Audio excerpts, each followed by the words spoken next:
What is up, ladies and gentlemen? Daily here from Steam First, and today I am giving you a review for Grey Goo.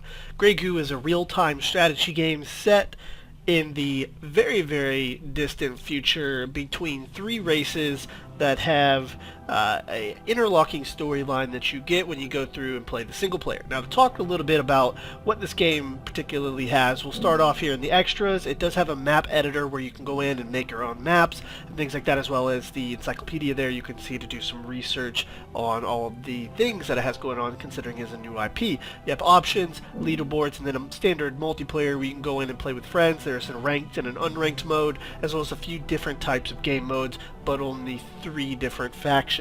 Now, with all of that said, we're going to look over here into the single player, and you can see that you have the regular skirmish mode there, and then you also have the campaign. So we're going to hop right here into the campaign and just take a quick look at the campaign screen and basically how it works, and then we'll actually hop into the game right after that. Now, something else to keep in mind is you can do the skirmish match with your friends in the multiplayer. Now, here you're looking at the overall world map. You can see here I've got the first three missions unlocked for you guys. I've actually played more. This is a new run through, but it starts out kind of slow and it goes through a couple different kinds of cutscenes trying to explain the story and all that kind of stuff.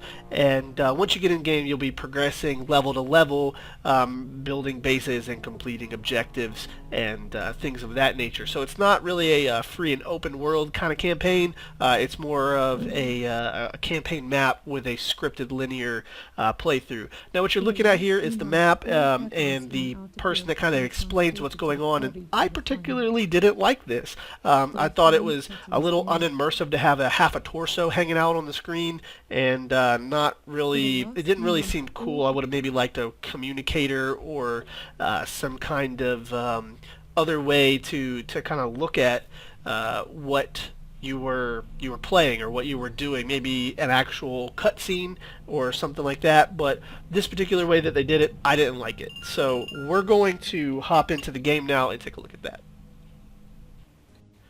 Alright, ladies and gentlemen, so here we are in game Grey Goo, and the first thing that I want to point out are how the graphics look. They're not spectacular, not stunning to me. I mean, obviously there was some work and some detail put into them. I'm not saying that they're terrible. They just don't look like a next generation real-time strategy should, and this game just came out a couple months ago, and it really, to me, should look a little better than it currently does. There's not a ton of detail on everything, but there are some good details on some of the most important things, which is okay. Now, this particular part that we're looking at is the main hub. This is where you build all of the basically different positions on your base to build different troops or create resources and things like that. And you'll see the piles of Grey Goo sitting around. There's a geyser there of Grey Goo, and it works kind of differently than some of the other RTSs out there, to where you're not really limited in the base building to just a small area or section. You can actually build multiple kind of outposts or base all around the map. And as long as there's a Grey Goo thing next to it, you're going to be able to increase your resources. Now you're going to see here that this is a placement of the extractor, and each particular zone gives a different yield of Grey Goo. So if you position yourself right, you can actually get multiple extractors in one Grey Goo pile. I'm going to go for the biggest one right in the middle, which kind of limits you to just one. So the ship will go over there and kind of build up that, and then you'll need a silo to kind of store the goo in, which increases your maximum resource count. So you'll see here we're going to build a factory to build troops, and then we'll build a silo right after that. Now, some of the other things you're going to notice about this game is there's not a ton of stuff going on at one time. It's more kind of linear, modular shaped battles and stuff like that, and there's not a whole range of troops and stuff like that. You can see here you've got a couple different variants of troops, and then you can build some more add-ons to that to allow you to build other types of troops, but it never gets really big or massive. And that could be one of the downfalls of this stuff. Now, you see here, these things are the things that kind of go and get the Grey Goo and bring it back. You can't build more of them. You only get the one or two per like little silo that you can build.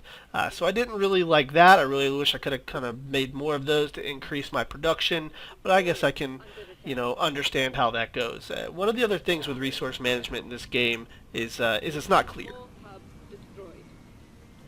And so this particular part of the game, there's a an earthquake, so there are some kind of random events that kind of spice up the gameplay. But you can see here the combat is just so bland. It's literally you just stand there and shoot each other. There's no different special maneuvers, or there's no different like formations or cover taking and things like that. They do have some things where you can like mount walls and kind of defend walls better, but it just doesn't seem that good. What you just saw there was I placed another small hub, which allows me to build two attachments, kind of like here on the main base, but out here next to this pile of gray goo, so I'll be able to collect more resources and whatnot, and kind of expand my take on the map.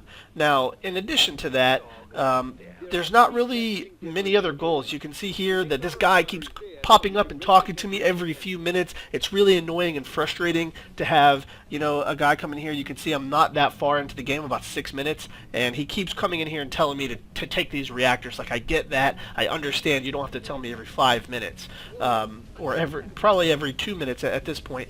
But getting back into the combat here, you can see that it's really just kind of bland. They just stand there and shoot each other, and whoever has the most firepower wins.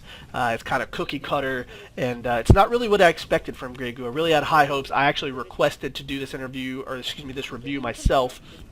So this was a game I was really looking forward to, and I'm not saying that it's terrible. It's not a bad game. It's just not. It's not new. It's not refreshing. It just feels like even a toned down version of like Company of Heroes or something like that, without the detail, and it just kind of falls flat for what I'm trying to get here. And you can see this guy popping back up again, trying to explain to me what I need to do. So some of the redeeming qualities though for this game is that the campaign is quite long. I put in a bunch of hours just in the first 3 missions, probably about 35 to 40 minutes a piece per mission, so probably 2 or 3 hours within the first 3 missions. And that's if you play it good. If you know how to play these RTSs and you can speed rush your troops and stuff like that, you're going to be able to whiz by the first couple missions. But they get progressively harder, and you get to play some other factions later on down the road without spoiling too much of the story. I'm going to try and stay away from the story aspect. Just know that the story is there, and you don't have to worry about that with Grey Goo. It does have quite an in-depth story for you to play along the mission outline.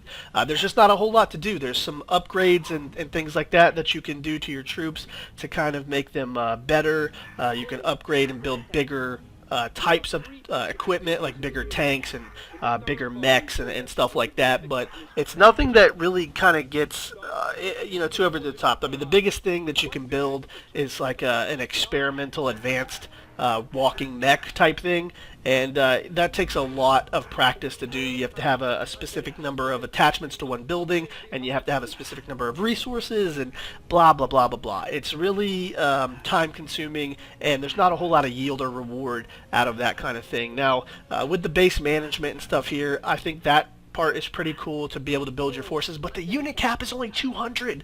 I mean, even for small levels, I wouldn't even call this level small. I would just say in the starting levels, it just seems too small. Like, I want to build hundreds of troops, not just a couple. Like, I want to be able to have 400 or 500 troops. I mean, you can see Supreme Commander did that, back in its time, and it had 500 per or whatever, and there was some mods to increase that, and then the Company of Heroes with unlimited, basically, if you get the right mod set. And this game, it just doesn't feel impactful. I mean, you can see here, look, it's just a big group of guys shooting my base. What do? I send my big group of guys over there to shoot their base. So what can I say about Grey Goo? What can we say other than it's used and it's tired? It didn't feel refreshing. So for that reason, Grey Goo is going to score a 5 out of 10 for me, and that's really all I can do. That's really all I can give it. And we definitely appreciate the developers. They are the redeeming factor for this game. They update it quite frequently, and I know they have some other IPs in development that look quite amazing, and I really hope they can deliver on that level. And I really wish and hope the best for Grey Goo. I really, like I said, was excited to see it when it first came up. Now that I'm playing it, I've kind of lost that wow factor. So 5 out of 10 for Grey Goo over here at Steam First. Thank you guys so much for watching, and we will see you next time.